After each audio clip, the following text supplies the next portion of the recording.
उपमुख्यमंत्री देवेंद्र फडणवीस आणि संजय राऊत यांच्यात आज चांगलीच जुगलबंदी रंगली। फडणवीस भाजपचे ज्येष्ठ नेते तर राऊत ठाकरे सेनेचे खासदार। मात्र या दोघांच्या टीकेचा मुद्दा होता काँग्रेस आणि प्रश्न होता काँग्रेस नसती तर काय झालं असतं। पाहूया या प्रश्नाचं उत्तर दोघांनी कसं दिलं या रिपोर्टमधून। शायद कांग्रेस नहीं होती तो भारत का विभाजन नहीं होता।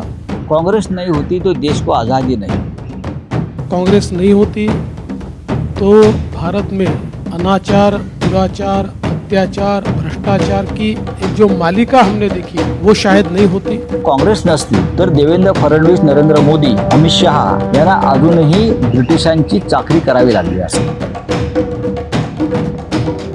देवेंद्र फडणवीस भाजपचे दिग्गज नेते, संजय राऊत ठाकरेंच्या शिवसेनेचे फायर ब्रँड नेते, ते एकमेकांवर नेहमी तुटून पडतात।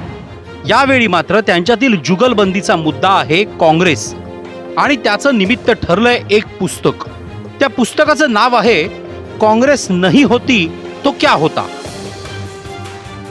प्रियम गांधी यांनी लिहिलेल्या पुस्तकाचं फडणवीसांच्या हस्ते प्रकाशन पार पडलं। मात्र या प्रकाशनाआधीच संजय राऊतांनी पुस्तकाच्या नावावरून जोरदार टोलेबाजी केली।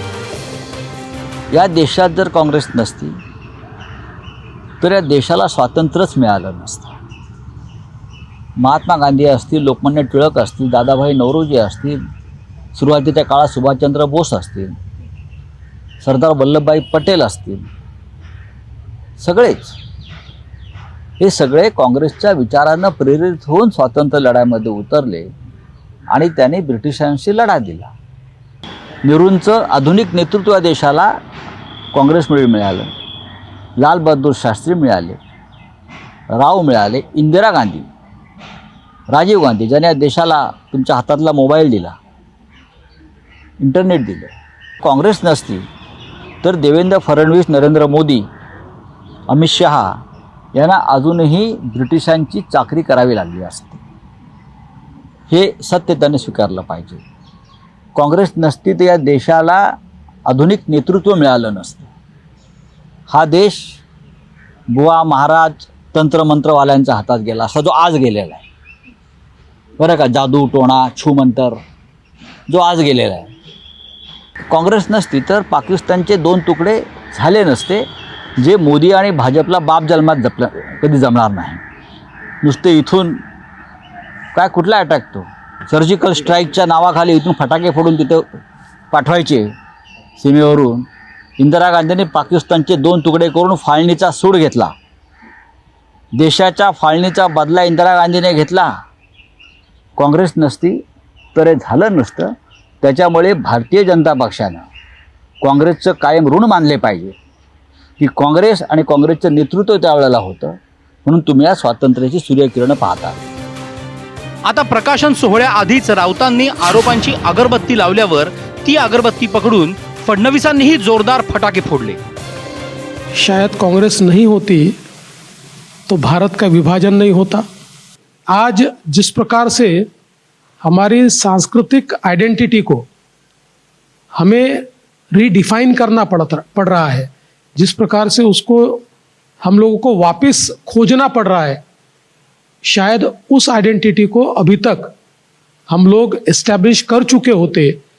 कांग्रेस नहीं होती तो भारत में अनाचार, दुराचार, अत्याचार, भ्रष्टाचार की एक जो मालिका हमने देखी वो शायद नहीं होती।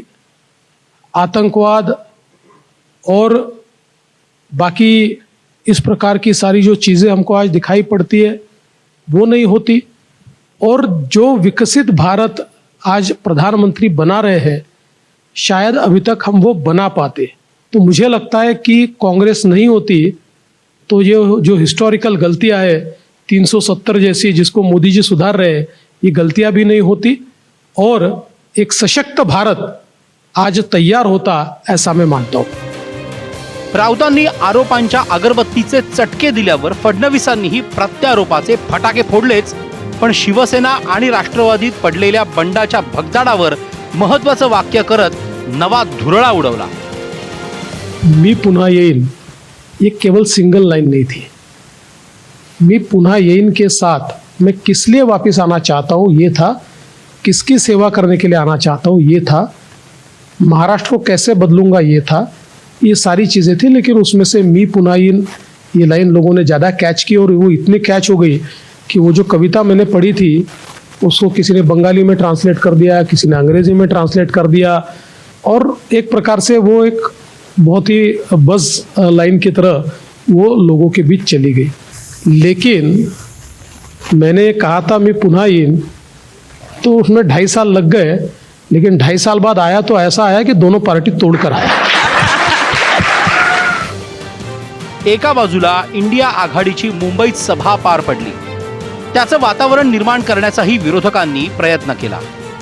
मात्र या वातावरणाला फडणवीसांनी चांगलीच टाचणी लावत नवा राजकीय मुहूर्त साधल्याचं बोललं जात आहे। अक्षय भाटकरसह सुशांत सावंत, एबीपी माझा, मुंबई। एबीपी माझा, उघडा डोळे बघा नीट।